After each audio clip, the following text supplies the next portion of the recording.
Jack Spade back here with you, High Noon Leatherworks, for another leather adventure.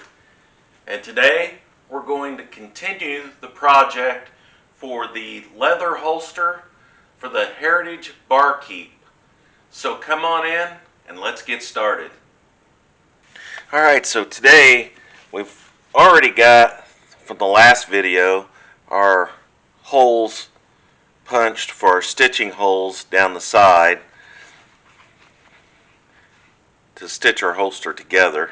And I forget the name, somebody made a clever comment about how punchy the last video was. I thought that was pretty clever.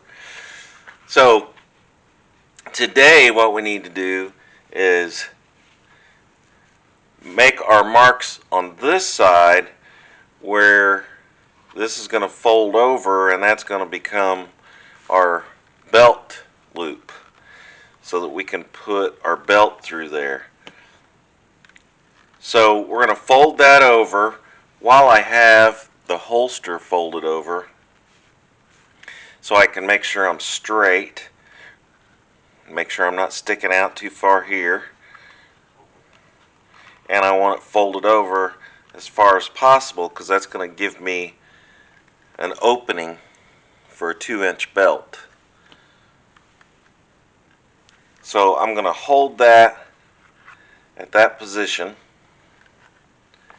turn it over, lay it down flat, and then what I'm going to do is I'm going to make a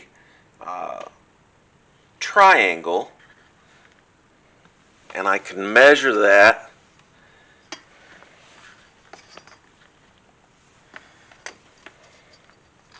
I'm going to bring the point down to about a 1/4 inch above the rounded part here that folds over. So I'm going to come up and I'm going to make that centered. So this flap is right at 3 1/4 inches. So 1 5/8 inches is where I'm going to make my mark. So let's put that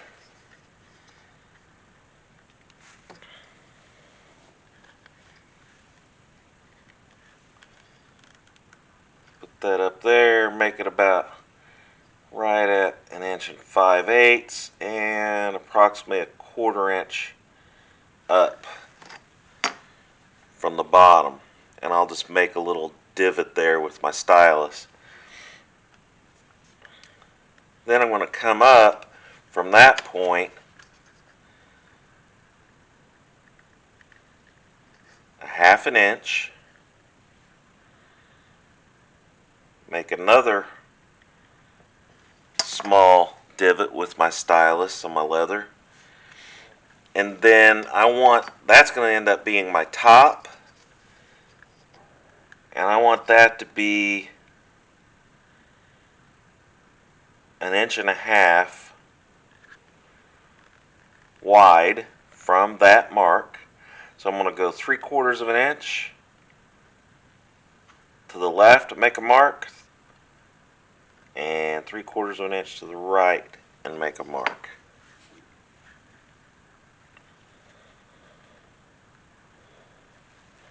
And you want to make sure that those marks are pushed in there good so that you see them real good. And that measures exactly 1.5 inches, and it measures 3/4 from each side. So I know I'm centered. And then all I'm going to do is link these, and I can do that with my straight edge, and I can use my stylus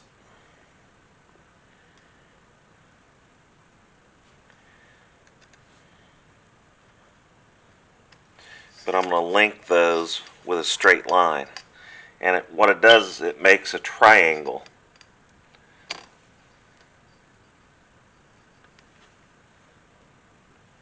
Between those points.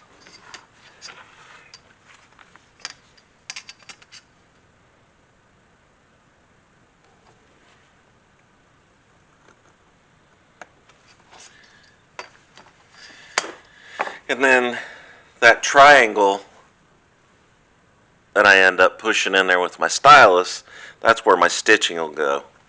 So it'll go all the way through both pieces of leather, and then that will become from this straight point at the 1.5 inch length up to where it folds over is 2.25 inches. So that'll allow a 2-inch belt to slide in and out of that, or smaller belt, whatever, but up to a 2-inch belt. So the next thing I need to do is go ahead and get punchy, I guess, from the last video, and I'm going to punch those holes through there, and I'm just going to use a 2-hole stitching punch, and I'll start in the corner, and I'll go ahead and punch my stitching holes through the flap of the loop,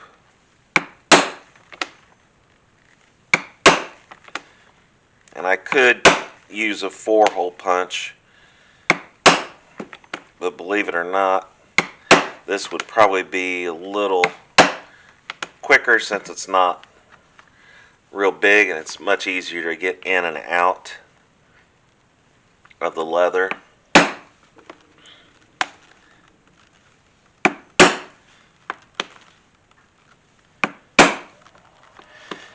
And I'm just trying to get through that top layer.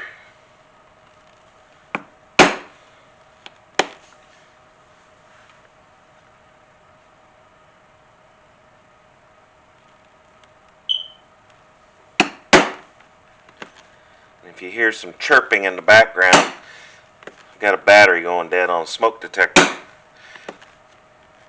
Need to get that changed. So sorry about that interference noise.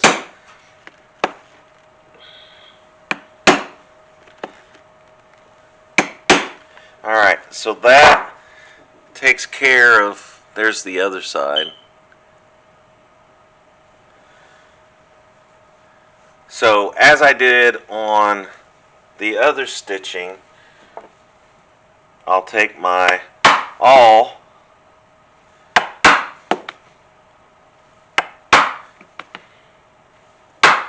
and I'll open those holes up, and notice I'm opening them up from the other side, not the side that I punched through.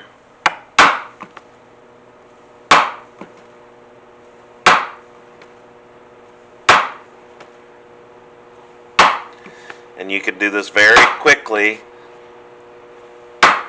because this awl, this rounded awl, will not stick in those leather holes, so it's very easily pulled out, especially since you already have the smaller pilot hole in there.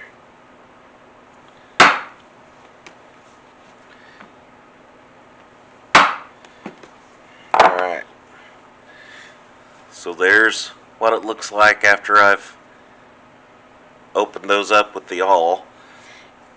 Now I can fold it back over, and I'll double check and make sure that everything fits or looks well this way.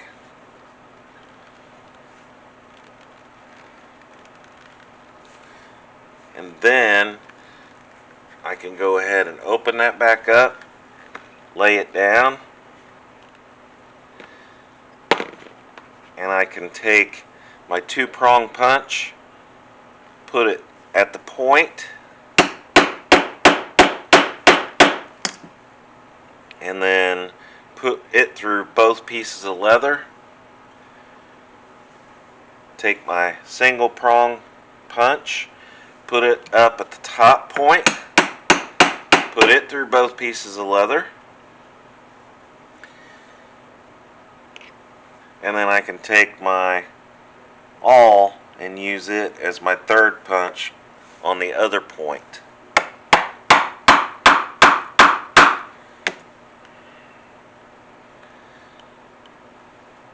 So that gives me all 3 points of reference.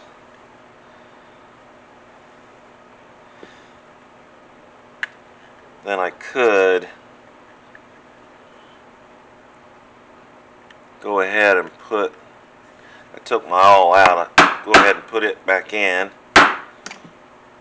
Take my 2-prong out and go right in the center of the long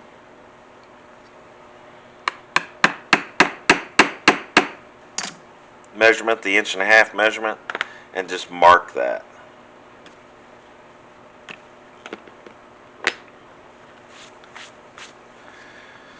So you're not going to see any of these marks because they're going to be covered up when I fold this over and sew it. So I'm just going to put a light little score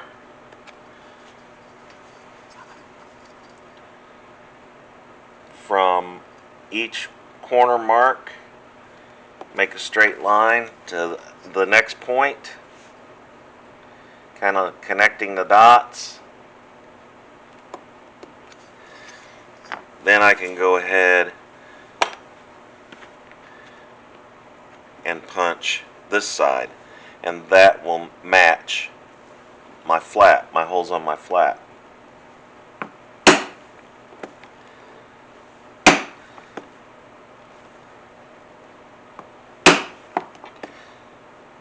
Again, you could do this very quickly. You could do it with some a 4-prong punch if you'd like. That's up to you. It is a straight line, so it shouldn't be a problem. If I had a long stitching line, I would probably do that. But since it's a short stitching line, I like the speed that I get out of being able to pull that 2-prong punch out of there quickly.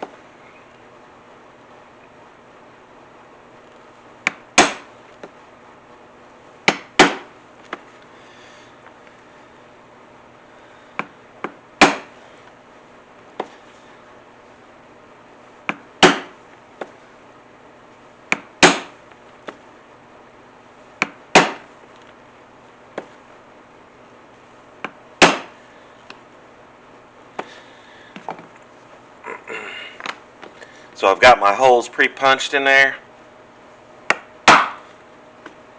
Go ahead and finish it with my awl. Make sure you have that scrap piece of leather under there so you're not punching holes through your cutting mat or your work surface. You can see once you get going, it goes very, very quick. You're only tapping at one time. You've already got a pilot hole in there.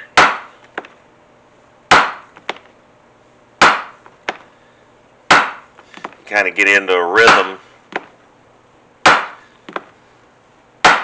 Once you get that rhythm going, you can go very quickly. And then there's the holes that match the holes at the top. So now I can go ahead, when I get ready to stitch that, all those holes are going to match up. So those holes, stitching holes are done. I've got my stitching holes done for the side over here. And then now the next step is we're ready for some dyeing. And on this one, I'm going to do something I've never done before. And I'm going to do a little 2-tone dyeing effect. Put my dyeing cardboard up there. You can see I've used it many, many times. I'll need to get a little dyeing cup. I'll need a couple of them actually, since I'm going to use two different colors. I think I'll need one dauber, and then I'm going to need one, sorry to reach in front of you, but I'm going to need a paintbrush. And I'm not going to use the smallest one I have. I'm going to use the one the next size up. And I'll show you the size of it here. There's the size brush that I'm going to use. It says it's a number 4 brush. And what I'm going to do is I'm going to take some black, and let me get some gloves on here because I definitely don't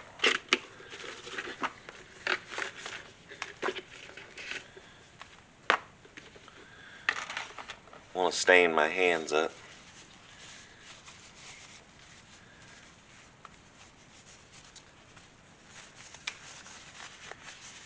So we'll put on some protective gloves, take some black dye,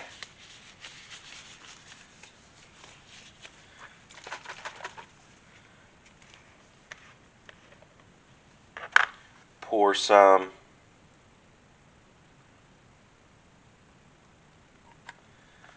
into the container, and I'll clean off that excess mess. Make sure you're not holding that over your leather, just in case it drips. That could ruin your piece. Then I'm going to take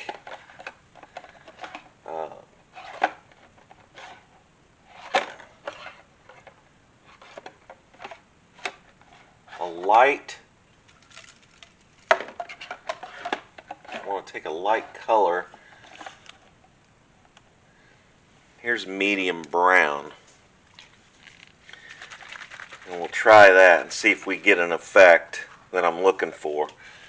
So I'm going to put some medium brown in this container.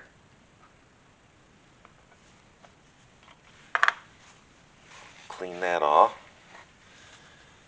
Put my lid back on. I'll just set that to the side because I'll probably need more of that. And then just take my brush, put it in the black dye, and I'm not putting very much on there. I don't want my brush soaked. And then this is the front of my holster, and I'm going to make some streaks, and I'm going to make them just random, but all in the same direction.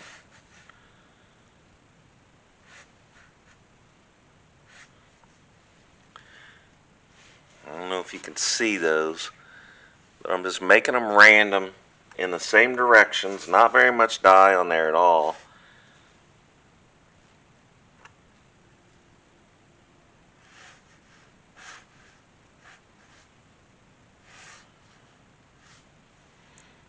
Almost like stripes.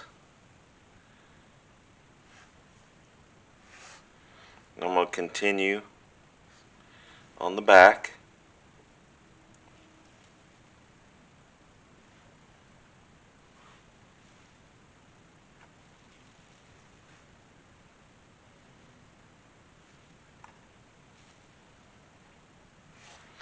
And if you get too much on your brush, what it does is it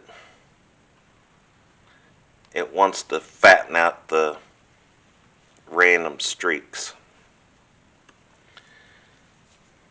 So let me clean my brush out.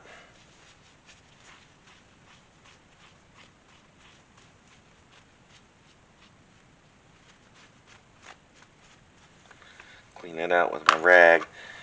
Then I'm going to take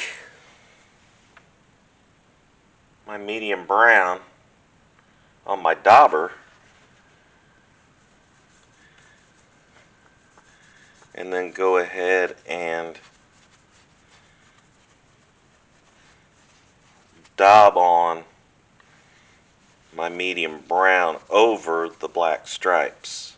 And I'm not waiting very long for that to dry or anything.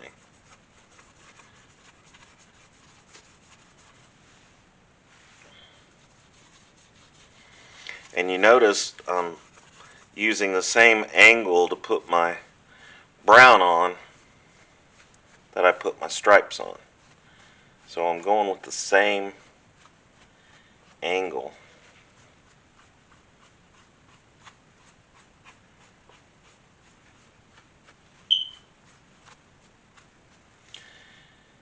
Set my dauber aside, take a clean cloth, and I'm going to rub that in that same direction also. So I'm never changing angles or directions. I'm keeping the same direction with my brush strokes, my dauber strokes, and the rag that I'm using.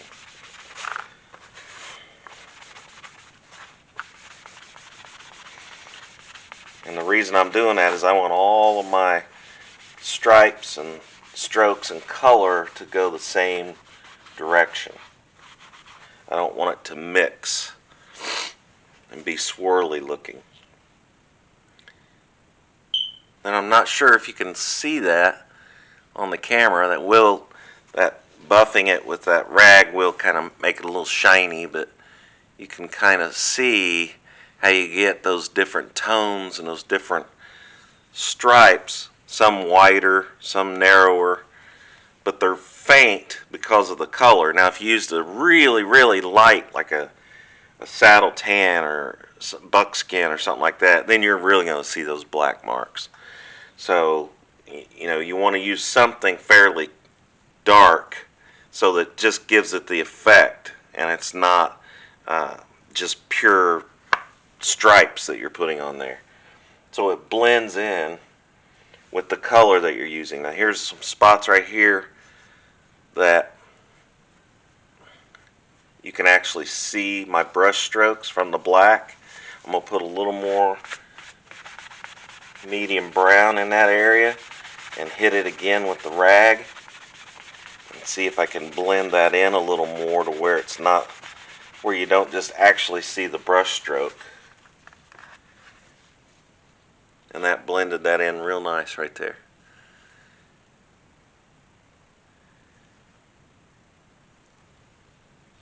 So it gives it a really, you can really see it up here at the top where it's dried a little bit, but it gives it a neat effect. So just something a little different than just a solid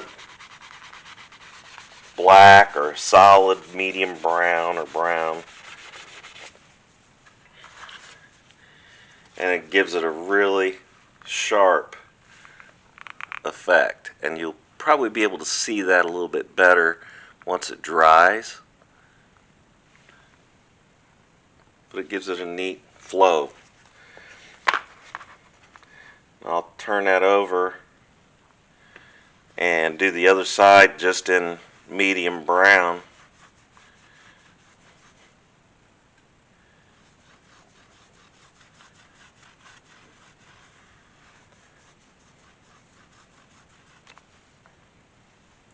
And like I said, I'll probably have to put some more dye in my container, because this unfinished side of the leather always soaks it up real fast.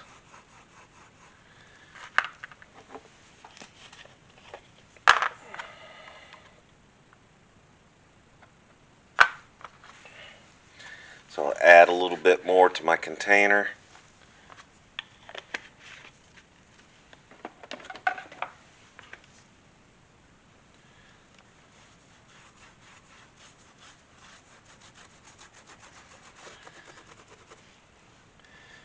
And obviously it don't have to be real particular on this side. It's going to be folded over. It's going to be hidden. That's where the inside of the holster will be. Nobody will ever see it.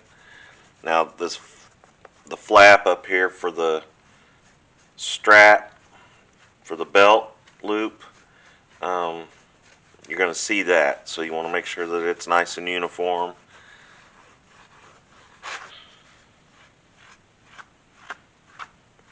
Nicely covered. And then we want to make sure that we get the edges.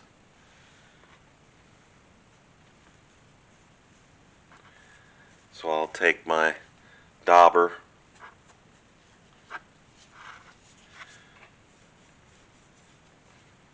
and do my edges. Now, to give it another different type of effect, you could probably go ahead and do your edges with black if you wanted to. That might look pretty cool. So it's just whatever you want to do, whatever kind of effect you want, what look you're looking for.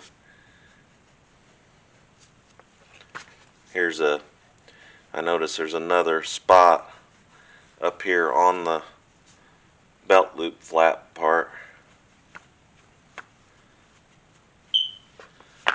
It's a little light, so I am gonna hit it again.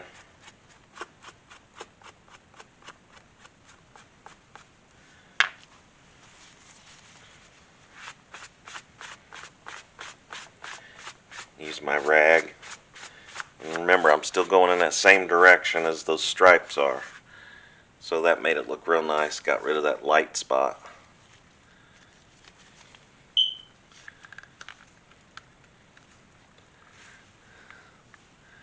So I don't know if you could see that in the camera very well, but you can see the two-tone effect, and it's just subtle, but it's enough to give it a flow and make it look like almost like tiger wood type because of the stripes.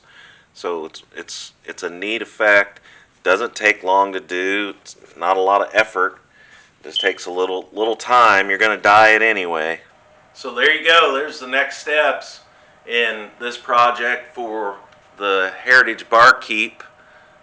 You can really see it now in this light, and it just kind of gives it a neat effect.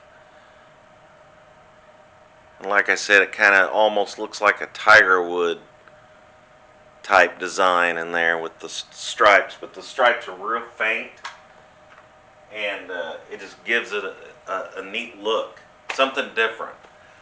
So I appreciate you coming along. Hope you've been following this series on this project for the Heritage Barkeep. Come back next week and we'll move on to the next step. So as I always say, please like, share, and subscribe, and I'll see you next time.